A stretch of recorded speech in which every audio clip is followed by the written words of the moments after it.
चलिए वीडियो को शुरू करते हैं बिना वक्त को ज़ाया किए।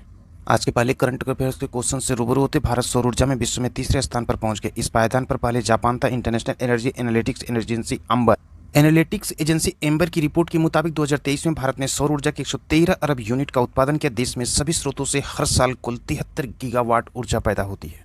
वहीं अगले क्वेश्चन की बात करें तो भारत ने संयुक्त राष्ट्र trust fund for counter terrorism में $5 लाख का योगदान दिया। नेक्स्ट इंपॉर्टेंट है, जापान और नागालैंड ने कोहिमा शांति स्मारक और इको पार्क का किया उद्घाटन। वहीं अगला है कि प्रौद्योगिकी के क्षेत्र में भारत की उपलब्धियों को लेकर 11 मई को राष्ट्रीय प्रौद्योगिकी दिवस मनाया जाता है। 1998 में इसी दिन पोखरण या राजस्थान में सफल परमाणु परीक्षण करने के बाद भारत न्यूक्लियर क्लब में शामिल होने वाला छठा देश बना था। इसी दिन भारत ने स्वदेश निर्मित हंस 3 एयरक्राफ्ट और शॉर्ट रेंज मिसाइल त्रिशूल का भी सफल परीक्षण किया था। बढ़ते हैं अगले क्वेश्चन की तरफ। वहीं अगला है कि जेटा ने बैंकों के लिए डिजिटल क्रेडिट सेवा शुरू की।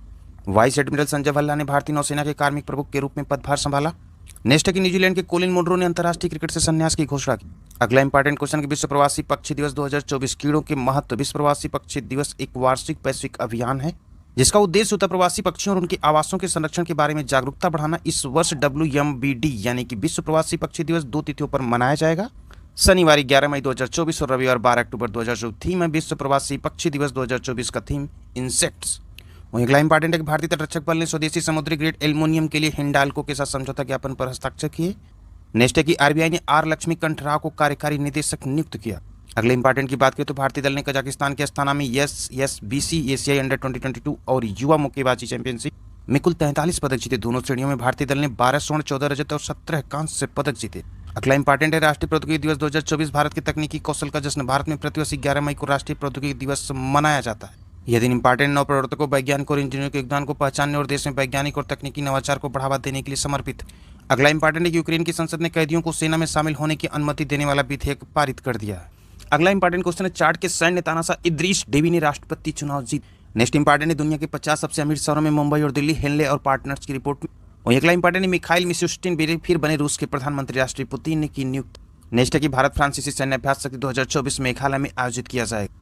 जापान को पीछे छोड़ते हुए भारत बना विश्व का तीसरा सबसे अधिक सौर ऊर्जा उत्पादक देश। नेक्स्ट इंपॉर्टेंट है कि R शंकर रमन बने L&T ग्रुप के नए अध्यक्ष। अगले प्रश्न की बात करें तो यूनाइटेड वर्ल्ड रेसलिंग ने भारतीय पहलवान बजरंग पुनिया को 31 दिसंबर 2024 तक अस्थायी रूप से निलंबित कर दिया है क्योंकि राष्ट्रीय डोपिंग विरोधी एजेंसी ने यूरिन का सैंपल देने से इंकार करने के लिए उन्हें सस्पेंड कर दिया था। अगला इंपॉर्टेंट, उत्तराखंड ने जंगल की आग पर काबू पाने के लिए शुरू किया पिरू लाओ पैसे पाओ अभियान। नेक्स्ट है, इसरो विकसित कर रहा है तरल oxygen kerosene 40 semi cryogenic engine. और कुछ इंपॉर्टेंट बात करते हैं, अंतर्राष्ट्रीय अर्गानिया दिवस 2024 10 मई। हर साल 10 मई को दुनिया भर के लोग अंतर्राष्ट्रीय अर्गानिया दिवस मनाते हैं।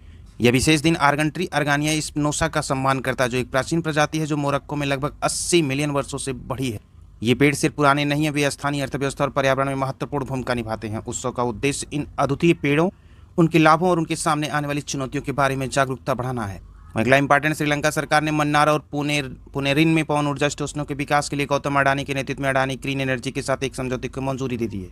नेक्स्ट है, IREDA ने किया GIFT गिफ्ट सिटी गुजरात में सहायक कंपनी की स्थापना। IREDA नवीन और नवीकरणीय ऊर्जा मंत्रालय के तहत एक राज्य स्वामित्व वाली इकाई ने गिफ्ट सिटी गुजरात के भीतर अंतर्राष्ट्रीय वित्तीय सेवा केंद्र यानी कि IFSC में IREDA global green energy finance IFSC limited नामक एक सहायक कंपनी का गठन किया है। इस कदम का